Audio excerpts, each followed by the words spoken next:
লিচু বন্ধু, প্রতিদিন পর্যাপ্ত পানি পান করো। এতে শরীর সতেজ থাকবে এবং অসুখ কম হবে। তোমার ওজনটা এখন আমি মাপছি, মনে হচ্ছে একটু বেশি হয়েছে।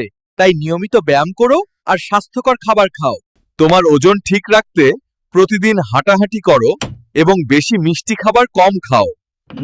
এখন আমরা তোমার একটি এক্স-রে করব। এতে শরীরের ভেতরের অবস্থা ভালোভাবে দেখা যাবে।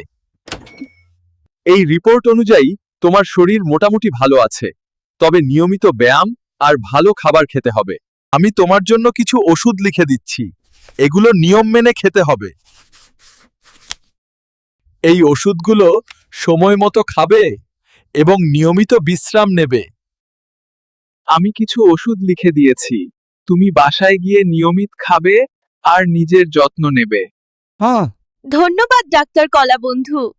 আপনার পরামর্শ আর ওষুধের জন্য আমি খুব ভালো অনুভব করছি। বন্ধুরা, আমাদের গল্পটা যদি তোমাদের ভালো লাগে তাহলে অবশ্যই আমাদের ফেসবুক পেজ আর ইউটিউব চ্যানেল সাবস্ক্রাইব করবে। সবাই ভালো থাকো।